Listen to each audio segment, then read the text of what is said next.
ఇంకొక క్వశ్చన్, ఈ జెడ్పీటీసీ 565 జెడ్పీటీసీలు ఉన్నాయి సార్. ఎంపీటీసీలు ఈ సర్పంచ్ల జోలికేమో ఈ పెద్ద పెద్ద ఎమ్మెల్యేలు ఎంపీల కొడుకులు బిడ్డలు ఏం రారు.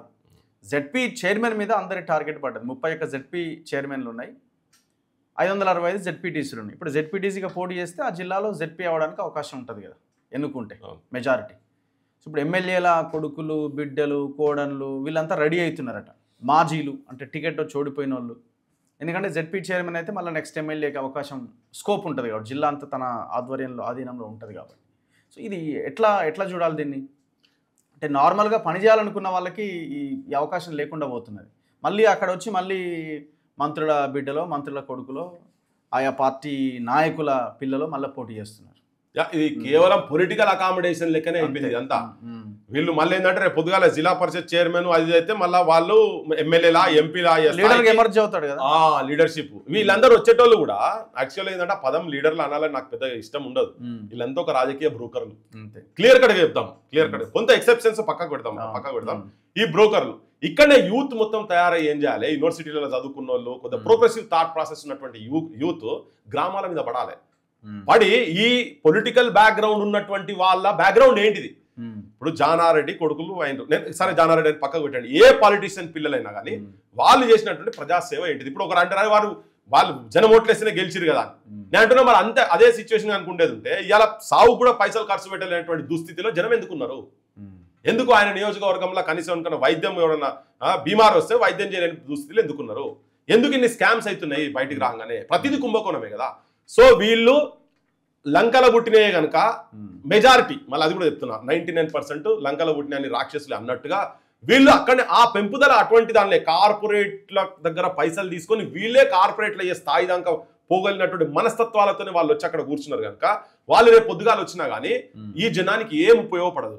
ఏ జెడ్పీటీసీ ఏ మంత్రి కొడుకు వచ్చి, ఏ మంత్రుల కొడుకులు కావచ్చు, ఏ ఎమ్మెల్యేల కొడుకులు ఇప్పుడు పాలిటిషియన్స్ ఆయన దగ్గర నా ఏరియాలో నేను బడులు మంచిగా చేసినా అని ఎవడన్నా వచ్చిండా, నేను గుడులు అంటే కొంత అటు ఇటు చేస్తున్నారు కానీ హాస్పిటల్ మంచిగా చేస్తున్నాను ఎవడన్నా వచ్చిండా, ఆత్మగౌరవంతో బతికేటట్టు ఎవడన్నా తయారు చేసినట్టు వచ్చిండా, నా దగ్గర ఎంకామ్లో ఎంఏలో పీజీలు చదివినటువంటి వాళ్ళకు నౌకరి గ్యారంటీగా తీసుకొచ్చేటట్టుగా ఏమైనా స్కీమ్స్ తీసుకొచ్చి పెట్టినరా? పొద్దున్న లేస్తే ఏడ ప్లాట్లు అవుతాయి, ఏడ కన్స్ట్రక్షన్ అవుతున్నది, ఏడ ఇసుక లారీలు ఎన్ని లారీలు పోతున్నాయి, 100 లారీలు పోతే 2 లారీలను రాస్తాడు వాడు, 95 లారీలకు పైసలు లోపడేసుకుంటాడు. ఇట్లా ఏడ చూసినా కానీ వైన్ షాపులలో పార్ట్నర్షిప్ ఎంత ఉన్నది, జనాన్ని తాగిపియాలి సంపిపియాలి. ఇప్పుడు ఆఖరికి గాంజాయి కూడా పల్లెలకు కిందాక పోయింది. సో వీళ్ళందరికీ ఏంటంటే ఒక రాజకీయ అరంగేట్రం అంటారు కదా, ఎంట్రీ.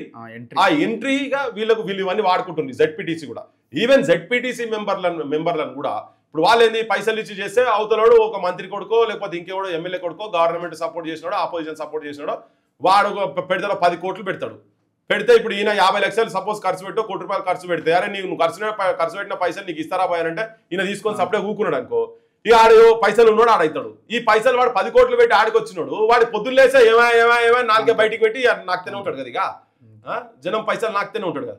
సో ఇటువంటి ఇవన్నీ జరగాలంటే మళ్ళీ అగైన్ యూత్ ముంగడపడి ఈవెన్ నేను మాజీ నక్సలైట్లకు కూడా నేను ఒక విజ్ఞప్తి చేయదలుచుకున్నా, మీరు నిజాయితీ పరులకు సపోర్ట్ చేసేటట్టుగా గ్రామాలను పల్లెలను తయారు చేయండి.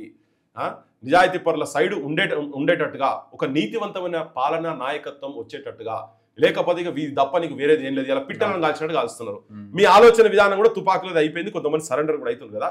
ఇటువంటి వాళ్ళు ఉస్మాన్ యూనివర్సిటీ, కాకతీయ యూనివర్సిటీ, మంచి ఐఐటీలో చదివిన వాళ్ళు, ఆర్ఈసీలో చదివిన వాళ్ళు వీళ్ళందరూ పోయి ఎక్కడికో పోయింది కదా. తెలంగాణ ఉద్యమంలో సాక్రిఫైస్ చేసిండ్రు డాక్టర్లు, మంచి డాక్టర్లు, ఉస్మానియా గాంధీ. మీరు ఏమంటున్నారు ఇప్పుడు మంత్రులు ఎమ్మెల్యేలు ఆర్ లీడర్లు అపోజిషన్ పార్టీ లీడర్ల పుత్ర రత్నాలు లేకపోతే పుత్రికలు వీళ్ళు ఎవరు పోటీ చేసినా వాళ్ళకి వ్యతిరేకంగానే నువ్వు బ్యాక్గ్రౌండ్ చెక్ చేయి, వాళ్ళు ఏంటిది, వాళ్ళు ఏ ఉద్యమాలలో ఉన్నారు, ఎక్కడ నిజాయితీగా పనిచేస్తున్నారు. ఇప్పుడు పార్టీ పెట్టే అభ్యర్థి కాబట్టి వేరే వాళ్ళకి అవకాశం ఇవ్వాలి కదా. ఆయా పార్టీల్లో కూడా ఉద్యమకారులు ఉన్నారు, కష్టపడి పనిచేసిన వాళ్ళు ఉన్నారు, బరాబర్ ఉన్నారు. ఈవెన్ ఇంకోటి చెప్తున్నాడు, వారసత్వం కిందకే వస్తున్నది. వాళ్ళకే వారసత్వం లేని వాళ్ళకి ఇచ్చుడే కరెక్ట్. ఉద్యమాలు ఉంటాయి, ఒకవేళ వాళ్ళు కూడా నిజంగా మూవ్మెంట్స్ కనుక చేసేది ఉంటే వేరే విషయం. కానీ అందులో నాకు కనిపించిన వాళ్ళు పెద్దగా ఏం కనబడతలేరు. అసలు ఉద్యమకారులు మొత్తం బయట ఉన్నారు.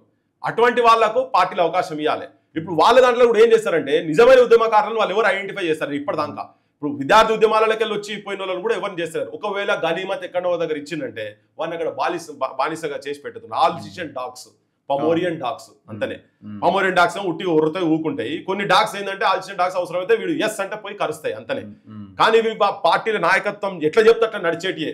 ఈవెన్ ఇప్పుడు బీసీ సమాజం కావచ్చు, ఎస్సీ సమాజం కావచ్చు, ఎస్టీ సమాజం కావచ్చు, అగ్రకులాల్లో ఉన్నటువంటి పేదోళ్ళు కూడా వాళ్ళ చెప్పు చేతులల్లో ఆ ఉన్నోళ్ళు పైసలు ఉన్నటువంటి కొంతమంది క్యాపిటలిస్ట్ చేతులలో రాజకీయ నాయకత్వం ఎట్లా బందీ అయిందో వీళ్ళు కూడా అంతే. వీళ్ళు అయినా కానీ అయ్యో చెప్పుక మురువ పట్టుకేయడం వాళ్ళు ఎక్కువ ఉంటుంది మనకి. అరే నా కులప్పుడు అయిన రాబోయే అంటే ఏం చేయండి నీకు. ఇప్పుడు స్కామ్స్ ఎన్ని చూస్తున్నాం. ఆఖరికి బొందలగడ్డలను కూడా కబ్జా చేసే కాడికి వచ్చిన సేమ్ కులం అదే కులంలోకి సంబంధించినటువంటి వాళ్ళ బొందలగడ్డలు కూడా కబ్జా చేసే కాడికి పోయిండ్రు. సో వీళ్ళని చూపించి మా ఓడి బీసీ అయ్యిండు, మా ఓడి ఎస్సీ అయ్యిండు, మా ఓడి ఎస్టీ అయ్యిండు అనేది ఏం లేదు. అంత సంతోషపడేది కూడా ఏం లేదు. వీళ్ళందరూ ఒక క్యాపిటలిస్ట్ రాజకీయ నాయకత్వం చేతులలో వీళ్ళు బందీలు కాబట్టి ఆ బంధ విముక్తి జరగాలంటే జనం కూడా నిజాయితీ పరులను ఈ రాజకీయ నాయకుల పిల్లలను జర జాగ్రత్త, తస్మాత్ జాగ్రత్త, నిజమైన ఉద్యమకారులను క్షేత్రస్థాయిలో మీరు ఎన్నుకోండి. రేపు తెలంగాణ భవిష్యత్తు మంచిగా